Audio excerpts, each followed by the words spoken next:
What's going on, YouTube? It's Irish Thunder here, reloading some 300 Win Mag. So I figured I'd put up a video of how I'm doing this. Just say hi to y'all. I haven't made a video in probably over a year, but I'm out the Army now, so I can probably start making videos a little more often. So, what has Irish Thunder been up to? Well, about a week ago, I went on a veterans deer hunt right here, 10th annual veterans hunt for the Patriot Warrior Foundation. It's out in Mason, Texas. Simply amazing. I've never been on anything like this before in my life. It was unreal, the generosity of this whole community. We got there Friday, probably about 10 o'clock. Drove from Fort Hood there up in Killeen, Texas down to Mason. Took about 2 hours. So we got there about 10 o'clock or so. We got checked into a motel for free. The guy that puts on this event covered all of our motel bills, which was amazing. From there we went to the banquet hall and we had barbecue. They had quite the spread. Brisket, sausage, all the sides, all the fixings you could want. So we ate that, and then after everyone got done eating, they did some raffles. For $5 a ticket, you what was it, $5 or $6 a ticket for a Howa 1500 270, camo stock, all that.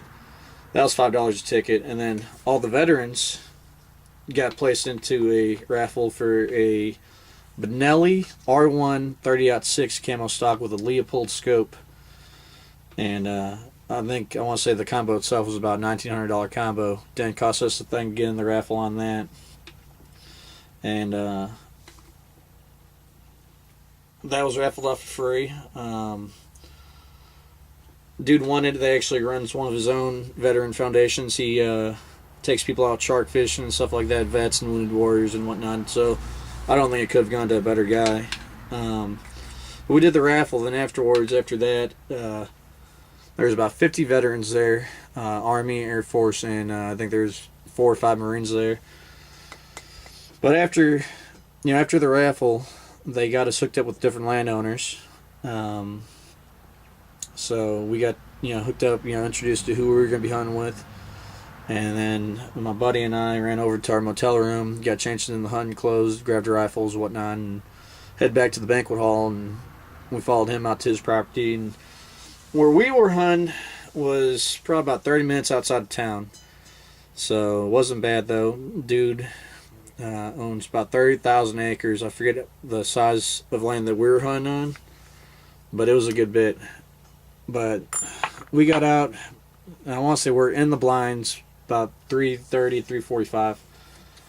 My buddy was using my sporterized Mosin gun I built. I'll have to do a video on that. Probably about 15 minutes being in the blind, he heard a shot and he dropped a deer with it at about 50 some yards. And then I heard him shoot 3 more times, all misses. But it was frustrating to me, though. I hadn't seen a thing yet. But probably about a half hour before dark, I have a doe walk into the feeder, and it's late season here in Texas, so that's all we could shoot on the property was does and spikes. But dude was very nice. He told us we could fill our tags if we wanted. So I had this doe walk in. I'm not gonna lie, I rushed the shot.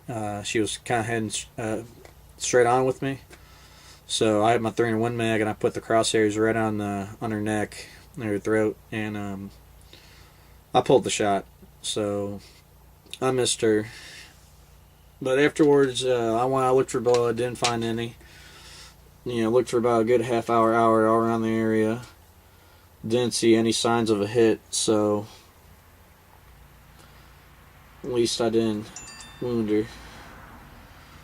But went and recovered my buddy's deer, dropped where it stood because he hit it in the spine. But he told me my rifle was way, way off.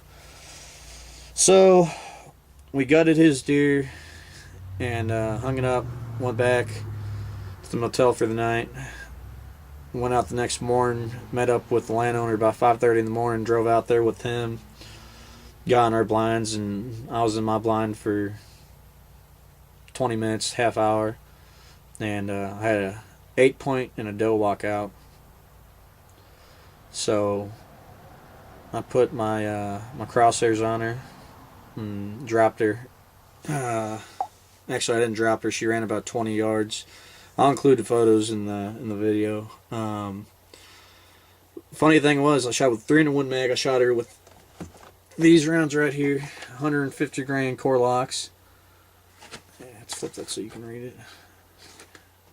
That's the right way. 300 grain core locks. Like I said, no blood at the site, but I found her. I seen her 20 yards from the feeder, and you could have thrown a softball through her exit wound. So usually I use these for hunting. The Man's Recoil rounds, they bring the performance down to something like a 30-06. But I ran out of them and I can't find them anyplace but online. My buddy missed a doe and missed a hog that morning. So we brought my doe back, got her, went into town to the banquet hall for breakfast. We had like breakfast, really tasty. But we did that, and then afterwards we went back to the hotel, grabbed some more, grabbed some of our gear or whatever, and drove back out to the property. We finished butchering my doe and the spike he shot the first night, but we butchered those, cored them up, put them in the coolers. Oh, I forgot. He used the landowner's 22-250 that morning that he missed the doe and the hog with. So he didn't like that rifle either. So I told him, I said, well, shit, let's set up a target about 50 yards away. And that's why I had the Mosin sight in with, and we'll see if she shoots right for me. And if she doesn't, I told him he used 300. So we taped a paper plate up to Coke by a case of Coke or whatever. Set it up 50 yards away, put a little duct tape in the middle for a bullseye. My first shot was probably about a 1/4 inch high, and then my second shot was dead on the bullseye. So I said, that's good for me. You know, and he took a shot with the 300, and he was maybe a 1/4 half inch low and to the right. So he said that'd be fine for him. So that night, we went out, we were in the blinds again about 3:30.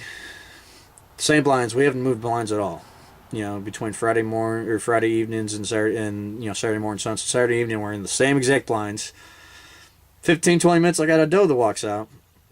So I said, well, I'm gonna shoot this doe and then I'm gonna call it quits. I'm gonna take 2 does and be done with it. So, and this was a weird shot. I shot her. She was standing perfectly broadside to me, but I shot her and she dropped right away. Perfect heart shot, right behind the shoulder. So she dropped. I'm sitting there, I'm like, cool. I'll just sit here and hang out, you know, maybe shoot some rabbits or something. And I don't know, maybe an hour later, a spike starts walking around my feeder. Little 3-4 inch horns or something hanging off of them. So I'm watching them. I figure, what the hell? And my buddy, you know, his spike had little nubs about that big. Didn't even poke out the skin yet, so I figured, fuck it, I'm going to shoot this one.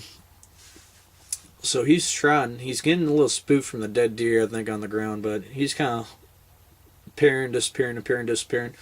Well, I see him come out of the tree line on the left, and he starts kind of trotting, you know, across at a slow speed. So I let him just a hair, and poof, perfect hard shot.